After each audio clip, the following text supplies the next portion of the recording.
He's run a really great country, and he's got no crime. He's got no problems like some countries do, but probably has a couple of things that I don't know about, maybe that I don't want to know about.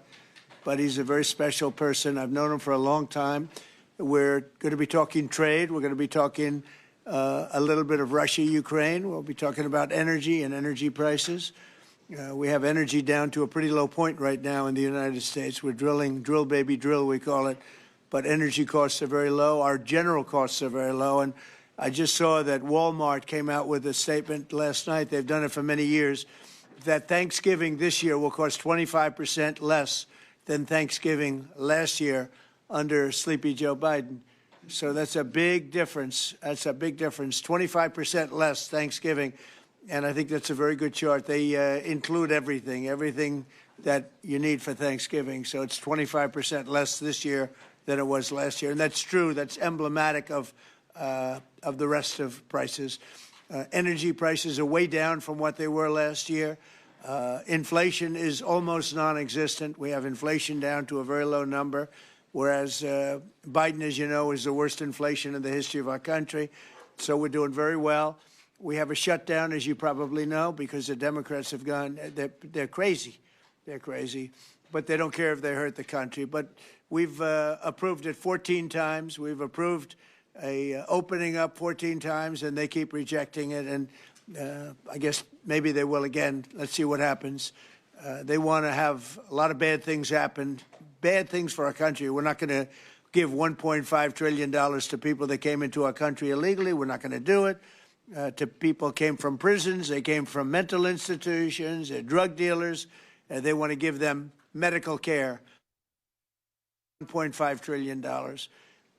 And we're not going to do other things that they're requesting also. So I just want to welcome this really good person. I know him very well. He's a good person, and he's a great leader, and he's loved in his country. And Victor, would you like to say a few words? Thank you very much, President. Thank you. First of all, may I say that thank you very much for the invitation. It's good to see you, President, back to the White House. And good to be back after 6 years, anyway, again, to see you here. Yeah. As we have met last time. The reason why we are here to open a new chapter between the bilateral relation of the United States and Hungary, basically because during the Democrat administration, everything was ruined. So after your leaving president, everything was basically blocked, ruined, cancelled, a lot of harm done by the previous administration.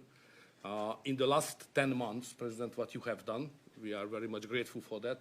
You restored the old level of the relationship. You improved the bilateral relation.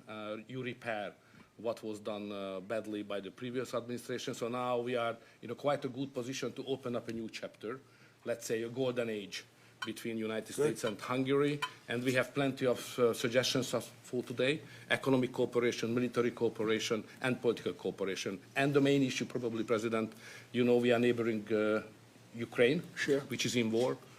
It's the most important issue for us, and we would like to discuss with you how we can contribute to help you in your peace efforts.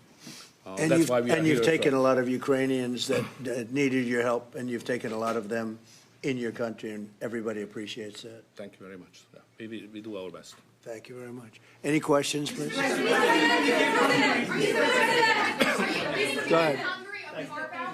Thank you, Mr. President. Mr. Orban has requested an exemption as it relates to oil that is coming from Russia. Is that something that you are prepared to do? And may I ask Mr. Orban a question in regards to that very issue? Sure.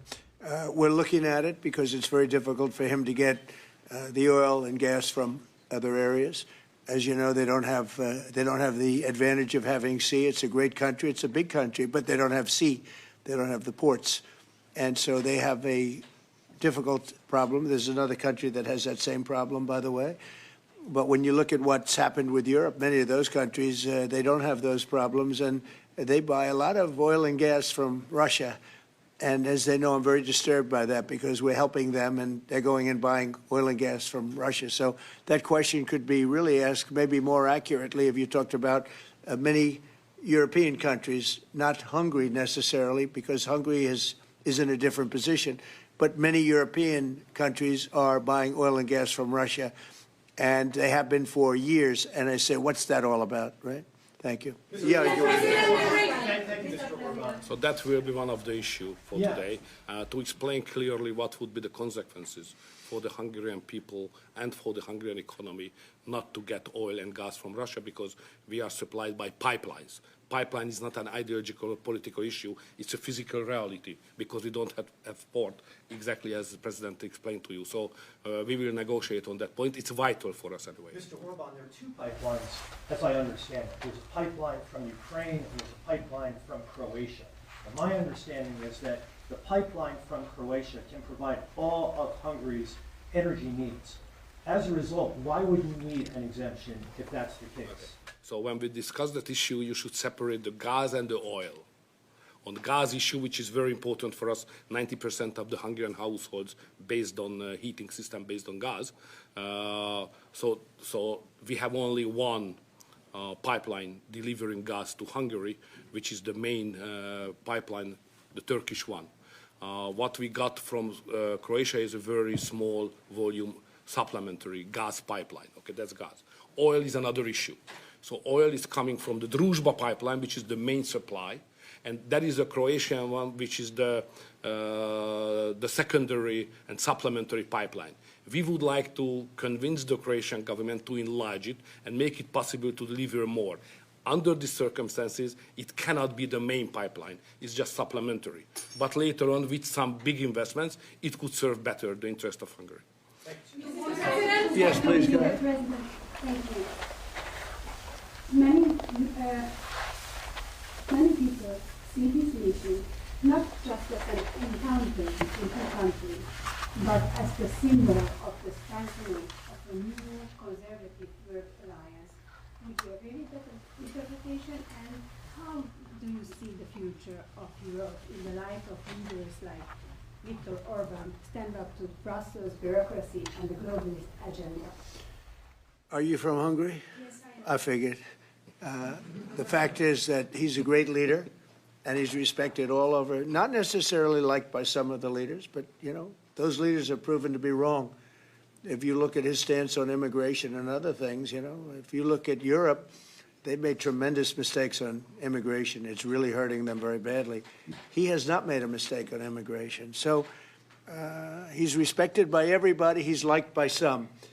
And I can tell you, I like and respect. I'm a double. I like and respect him. And that's the way Hungary is being led. They're being led properly. And that's why he's going to be very successful in his upcoming election. May I have a comment on Please. that? You know, language is important because the Anglo-Saxon terminology is different from the European one. So to use categories can create some misunderstanding. So I would like to be clear as much as we can. We are the only government in Europe which considers itself as a modern Christian government. All the other governments in Europe are basically liberal leftist governments. So we try to do something from 2010 which is different from what the others are doing, even at the philosophical level and at the level of practice as well, as just the President described it, like migration. So we are kind of a special island of difference in a liberal ocean in Europe. And we consider ourselves as a modern Christian government. That's the proper category to describe what we are doing. To both of you. To both of you. We're talking, but we'll report on that later. Meetings with Putin. We were talking about that with Victor. He understands Putin and knows him very well.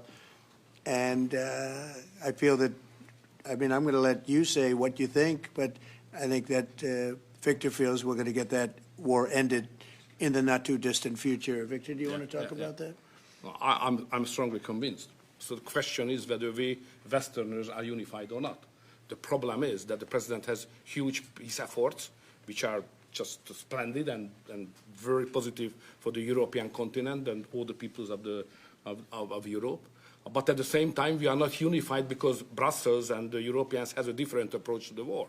So the only pro-peace government is the United States government and the small Hungary in Europe anyway. All the other governments prefer to continue the war because many of them think that Ukraine can win on the front line, which is a misunderstanding of the situation. So it's a complicated issue. We will discuss it. It requests not just 2 minutes to respond to your question, but rather than our lecture. Sorry, not to continue more than that. To both of you. To both of you. So you would say that Will that be a Ukraine peace- cannot win that war? You know, miracle can happen. Yeah, that's right. To both of you. Will that be a Yeah, go peace ahead, summit? Thank you, Mr. President. What is your message to the EU, because from Hungary, and the EU want to impose their woke policies on Hungary? What is your message?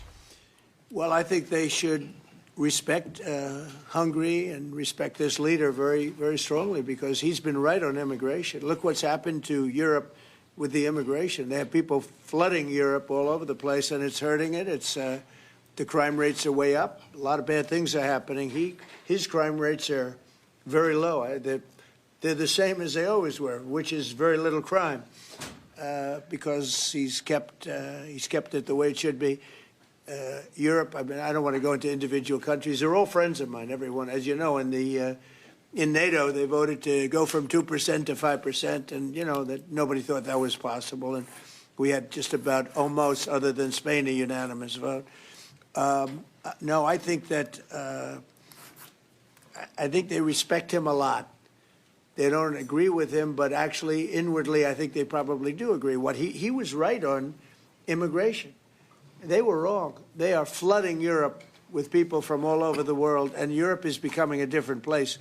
And I tell the leaders all the time, you better stop or you're not going to have Europe anymore. It's a very dangerous thing they're doing. May I have a reflection on that? So on migration issue, just for clarification, in Hungary, the number of illegal migration is like that, zero, because we have a crystal clear system. If somebody would like to come to Hungary, first he should ask for that. If he gives the permission, they can step in. Nobody can step on the territory of Hungary without having a permission from the Hungarian authorities. This is the regulation, simple, well working. What is the consequence of that? We are under sanctions, financial sanctions of European Union, because we don't let the illegal migrations to come to Hungary and to the European Union as well. So we have to pay, just to inform you, we have to pay every day €1 million as a punishment to the Brazilian budget, because they stopped the migrants. This is the absurd world we are living now in Europe. To both of you. Go ahead, please. Will, Yes, Thank go you ahead. so much. Thank you. I'd like to ask what do you think, what do you believe after this meeting? Can you have maybe, or the European Union will have another opinion about, just because of this penalty, another opinion about Hungary because of the immigration and because of this kind of politics, which is not that strictly as the European Union directs. What do you believe? Yeah, where are you from? I'm from Hungary. Okay. I do have that conversation with them, and I respect and like them. You know, they're all friends of mine. I think pretty much every single leader in Europe is a friend of mine. We get along really well. They've done everything I've asked them to do with NATO, et cetera. The only thing they continue to do is buy oil from Russia. That's not too good. But I told them they should respect this man. They can also learn from Victor. Victor has had a very hard stance on, more than anything else, immigration or even illegal immigration. He literally has accepted no one over the years. Think of how much greater these countries would be if they didn't have the tremendous crime that has come in with the immigration. People just flowing into Europe. They've got to stop it. And not only stop it, they have to reverse it. They have to get them out. We've done that here. We have 0 people coming in now. The borders are closed. We take people, but we take them legally. But we've done it very strongly, and we're moving hundreds of thousands, millions of people out. We had, of the 20 million people, 25 million, nobody knows even what the number is. They never knew. Biden had no idea. He had no idea. I don't believe he had any idea what was happening, because he wasn't about open borders. But we had open borders, and we had millions of people come in, and they were coming in from jails. They were coming in from mental institutions. They were coming in as drug dealers. We had 11,888 murderers. Half of them committed more than one murder. We're getting them all out. We're getting them out. He doesn't have that problem. but Europe does have that problem. Other parts of Europe have that problem. So, you know, I tell them all the time, I stick up for Viktor Orban. Not a lot of people do because in many cases they're jealous. They wish they did what he did. They would have no problems if they did what he did. And I have a bigger heart than anybody, but, you know, they've destroyed some of those countries. Some of those countries had no crime 10 years ago, and now they have quite a bit of crime. And I would say that I don't know anything about your crime levels, but I would imagine they're very low. Down. Huh? They're very Not down. too high, right? No, it's very down. One of the best in Europe. I had a feeling. Sorry, may I have one remark? Sure, please. No. Just a clarification as well.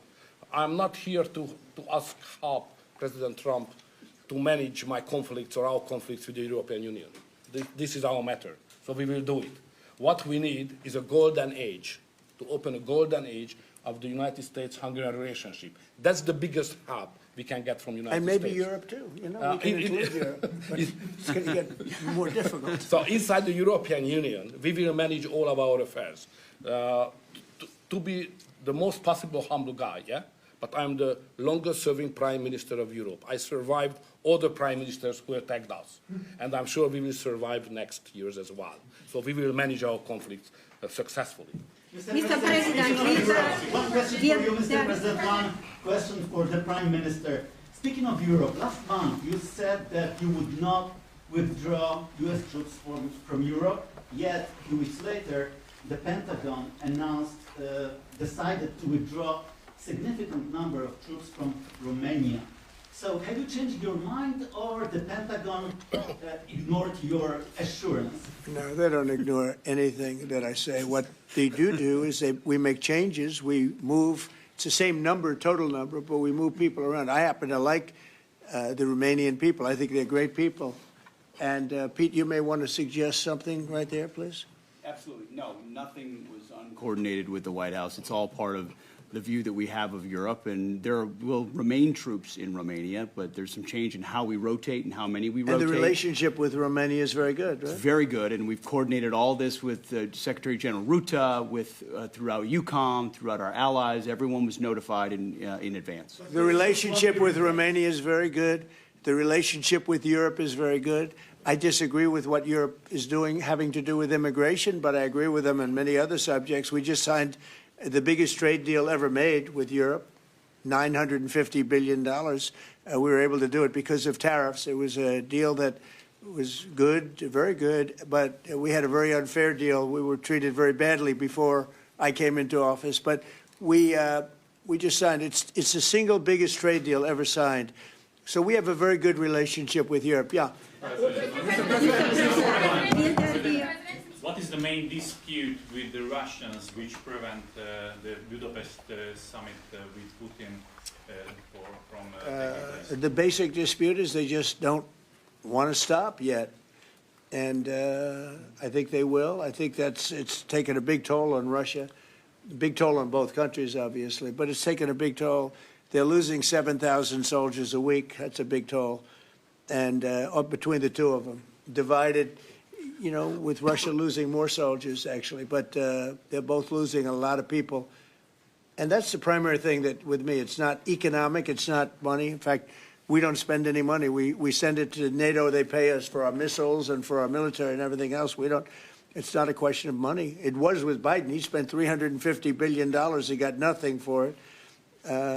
The war would have never happened. If I were president, the war would have never happened. I think you would agree with that. This war would never have happened if I were president. It's stupid that it happened. But it did happen. I inherited the war, and I think we're going to get it ended. Not too distant future. Yes, please. So no question that if that time the name of the United States president would have been Donald Trump, there would be no war between Ukraine and Russia. That's clear. But what we are speaking about here is more than that, because without the pressure coming from the United States government, I'm speaking 2022, the Europeans would not take that hard line what they have today on the war. Remember that big countries of Europe rejected to be involved more than just sending some, humanitarian issues. So the pressure coming from the United States to be more pro-war in Europe. So that's That's the fact of the history anyway. So we have to restore something which was ruined and created from here, and that's the reason why I understand absolutely the devotion of the president now to do everything to stop the war, because that would be not that deep without the previous government pressure from here. So the reason why I'm here to be as much as helpful I can to contribute to the peace efforts of the president, because that was an enormous mistake what we have done, I mean, the Western world several years ago, and we have to stop it, and it's common responsibility. Biden actually pushed for that war to happen. Okay, if you can believe it. Nobody can believe it, but it's one of those things. And now look what happened. Look what's happened to Ukraine. It's a much smaller country. A lot of people are dead. You take a look at it's a whole different world over there. And Russia has not been helped very much by that war either. They lost a tremendous number of soldiers and people. And, you know, look, that war should have been a one-week war. I don't know why it's taken. This is 4 years. Should have been 1 week. Should have been over with, but it would have never started. Should have never started. And I would have solved the problem without giving up anything. Ukraine would have remained as is. So there were tremendous mistakes long before I got there. I inherited that mess, and we're getting it solved, along with the 8 wars that we've already ended. Mr. President, What is America's interest cultivating better relations with the EU leader or Orban? I think I can do both. I mean, there's no reason why I can't. I get along well with the European nations. We are still a member of the European Union, so it's easy. Yeah, and by the way, he's a member in good standing, I guess, although they penalize him every once in a while. But he's a member in good standing with the European Union, so he's a member. He's a part of it. But I get along great with him, and I get along very well with them. I agree with him on immigration much more than I agree with them, but I agree with, a lot of the things in Europe he also agrees with. But he had a difference, I would say, primarily on immigration more than anything else. And I happen to think he was right, because their whole fabric has changed. I mean, you go to some of the countries, they're unrecognizable now because of what they've done. And Hungary is very recognizable. Yes, ma'am. Mr. President. yes, Mr. President, will there be a peace meeting in Budapest still this year? What do you think? You mean a meeting with President Putin? Yes. You mean in Hungary? Well, I'd like to keep it in Hungary, in Budapest. That meeting, it turned out I didn't want to do that meeting because I didn't think anything was going to be happening of significance. But if we have it, I'd like to do it in Budapest. Yeah, it'd be good. Mr. President, you said many times to support Viktor Orban. Why is it important to win the next election, for example, for the United States, Hungary, and also Europe? Why is it important? Well, I don't know his opponent. I don't know if he has an opponent yet. At some point he will, I guess. We always have opponents, always. right? Not much of an opponent. But I'll be supportive of him. He's done a fantastic job. We've had a great relationship. The United States, look, we had a country that had no leader. It had an auto pen, illegal auto pen, totally illegal. And that's coming out stronger and stronger. But we had no leader in the United States. I mean, Hungary, as an example, had no relationship with the United States, even though we do, billions of dollars in trade with Hungary. Yeah. Hungary's a big country economically. We do, billions of dollars in trade with Hungary. Why would they give that up? And they gave up so much else. Look, they gave up everything. This country was poorly run. I think if I didn't win the election, we might not have a country, if you want to know the truth, not a recognizable country. But our relationship was immediately good as soon as I won the election, because Victor's one of the people that's highly respected, and we had a great relationship with Hungary. We do again. That was an easy one. Yeah. Do you and Prime Minister Orban agree on ways to put pressure on President Putin to come to the negotiating table to end the war in Ukraine? I think we agree that the war is going to end. Sometimes people have to fight it out a little bit longer, but I think we agree that the war is going to end in the not-too-distant future. Do you want to talk about that, Victor? I have some ideas, and I will present it to the president. How to stop it. Mr. Prime Minister. Mr. President, since you brought up the Walmart Thanksgiving meal, and it is cheaper, but it also contains less, as affordability. Well, I haven't heard that. You're telling me. Who are you with? Who are you with? I'm with NBC News, sir. Fake news. NBC. You're fake news. What a NBC's gone down the tubes along with most of the rest of them. If I may ask, why do you think there's such a disconnect between the economy that you're describing day to day and the way many Americans say they are feeling and they're concerned about? Well, they feel better about our country right now, other than the shutdown, obviously, which is caused by the Democrats, could be ended by the Democrats in 2 minutes. They feel much better. We have more jobs. We just set a record on jobs. You do know that. We have more investment in our country than any country in history. We're over $18 trillion as of this moment, and we're going to be maybe at 20 or 21 trillion by the time I finish up my first year. And there's been no country, China, no country in the world that's done anywhere even close to that number. Your friend Biden, as an example, in 4 years was less than $1 trillion. We'll be at 21 trillion in 1 year. So there's no country that was even close to that, and our country was a laughingstock all over the world. We have more jobs, we have more potential than any other country, and frankly, we're the hottest country right now. Victor said to me before, we're the hottest country anywhere in the world. Think of it. We'll have $21 trillion invested. We have auto plants pouring back in. We have AI pouring back in. We're leading China in AI by a lot. We're leading everybody in every category. There's no category that we're in second place. So I just heard this yesterday that Walmart said that the Thanksgiving was 25% more expensive under Biden. That's a big, to me, that's a big number, because Walmart's respected. I mean, Walmart is Walmart, and, you know, they're giving you prices.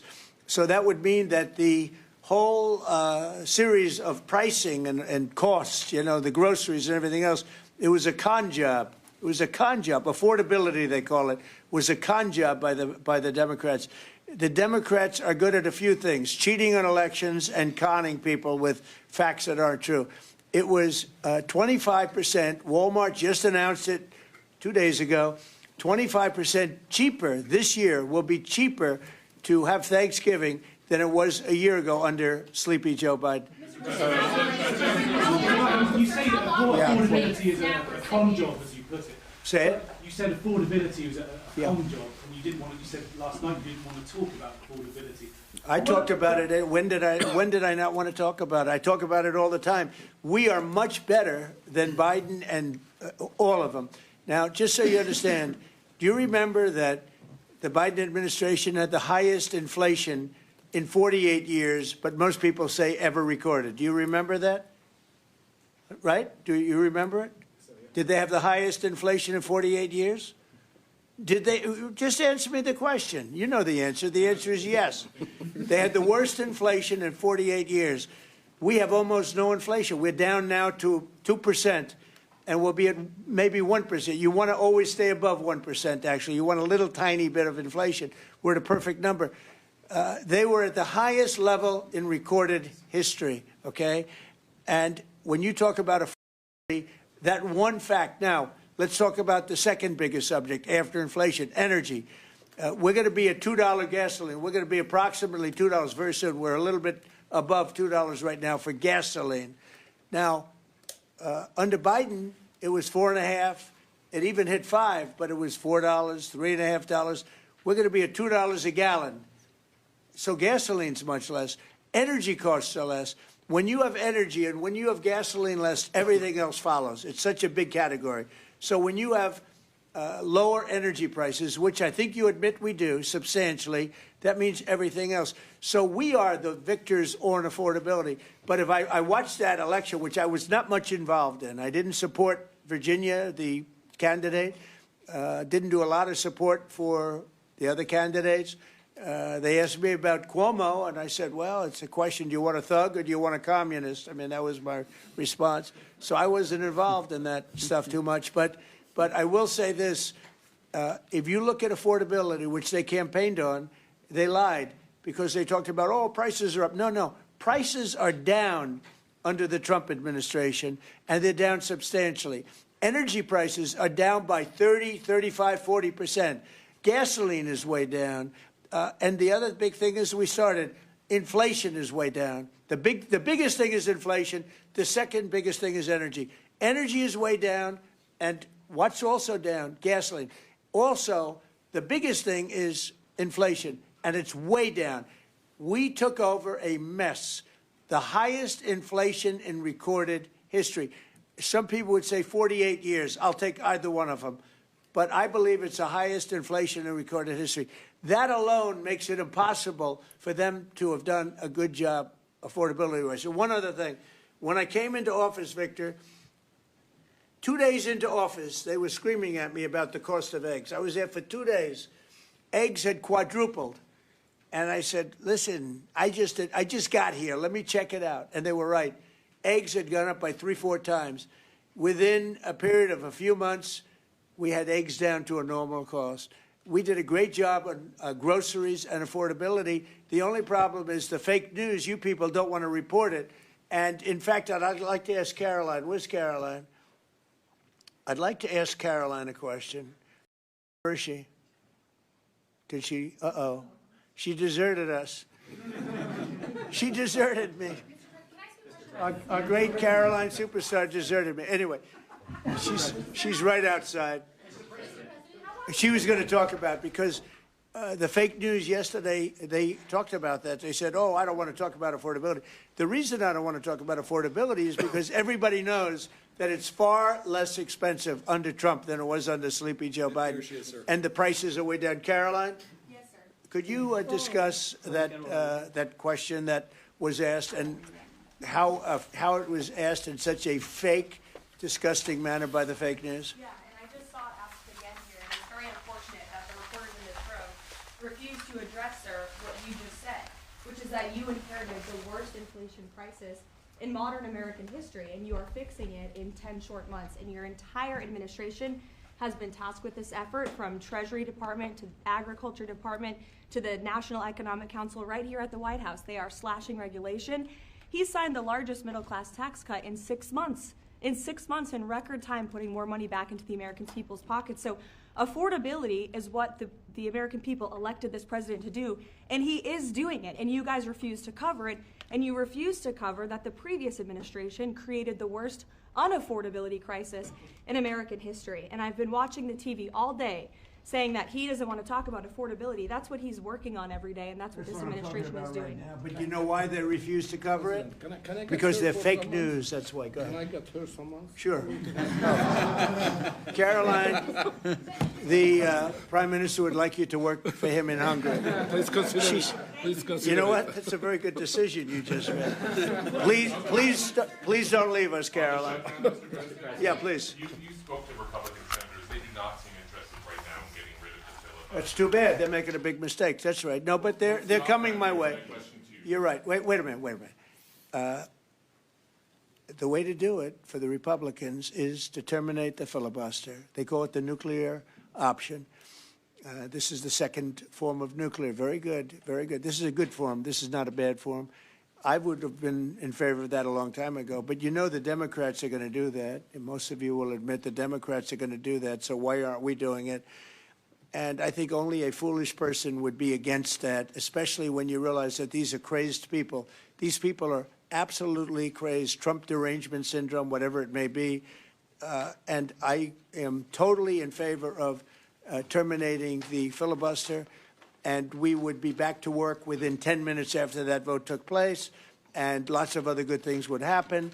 And it doesn't make any sense that a Republican would not want to do that. If they're not going to do that, then it seems like you'd have to make a deal with Democrats to end the shutdown. Here's some of the things that we'd pass if we terminated the filibuster. Voter ID, no mail-in voting, no cash bail, no men and women's sports, no welfare for illegals. You could go on and on. This is 2 pages of things we'd do if you did that.